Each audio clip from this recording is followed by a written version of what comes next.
What's up, guys? This is Mr. Eldridge, and in today's video, we're going to look at the role of the United States during Period 9, specifically the idea of a new world role for the United States.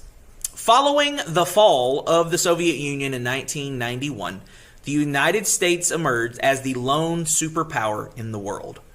After the nation of Iraq, under the leadership of Saddam Hussein, invaded Kuwait in 1990, the United States led the global charge against aggression during the Persian Gulf War in 1991. While the Iraqis were using weapons purchased from the United States in order to fight America's enemy, Iran, a U.S.-led coalition quickly defeated and removed Iraqi forces from Kuwait in January and February of 1991.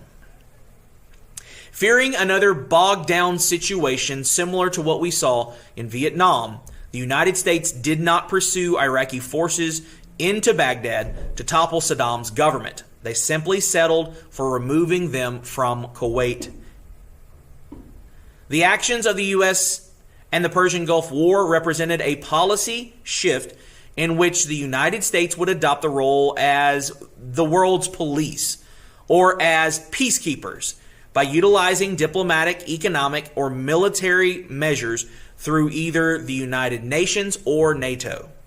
For example, during the Slavic Muslim ethnic cleansings and conflicts in the Balkan region of Europe, the United States led NATO forces in bombarding and combating Serbian forces in Kosovo in 1999 to end the bloody genocidal conflict.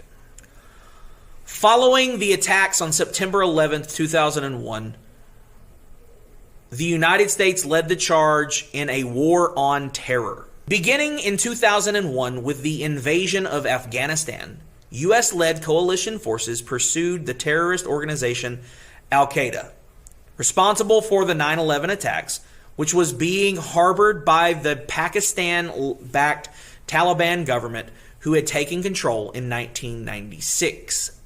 While the Taliban was quickly defeated and removed, complications and problems arose when attempting to establish and stabilize a democratic government in Afghanistan.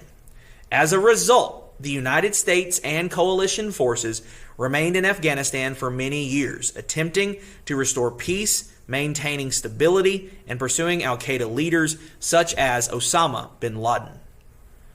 Much like Vietnam, the United States bogged down in Afghanistan combating guerrilla fighters. While American opinion turned against the United States during the Vietnam War, limited media coverage and better, but not certainly perfect, control of the actions of soldiers have reduced public opposition to the conflict. One of the most controversial domestic policies implemented after 9/11 was the Patriot Act. This was a piece of legislation passed in 2001 intended to monitor and combat active terrorists in the United States. The act was passed in the hopes of preventing another major terrorist attack following the destruction of the World Trade Center and the Pentagon in September of 2001. While the bill itself had bipartisan support, it quickly drew criticism from many on the left and the right. Those concerned with personal liberty were appalled to see the constitutional violations that allowed members of the government to monitor the activity of citizens without a warrant or just cause, including violations of the Fourth Amendment, the Fifth Amendment, and the 14th Amendments to the United States Constitution. In addition, the Department of Homeland Security was established in 2002 as a means to better enforce and protect the national borders of the United States. While not as controversial as the Patriot Act, the department has drawn some criticism for its alleged unethical and unconstitutional practices. Along with the CIA, there are allegations that include torture and inhumane treatment of prisoners on foreign and non-American soil, such as Guantanamo Bay in Cuba. While little criticism was drawn for U.S. intervention in the Persian Gulf War, more public opposition emerged with the invasion of Iraq in 2003. The Bush administration claimed that Saddam Hussein had been stockpiling weapons of mass destruction and chemical weapons, even gaining the hesitant endorsement of the trusted Secretary of State and former General Colin Powell. In 2003, U.S.-led forces proceeded with a preemptive strike and toppled Saddam's regime in Iraq. While an unstable democratic government was established, many critics rightfully accused the Bush administration on acting on false or incomplete intelligence, as no weapons of mass destruction have ever been found.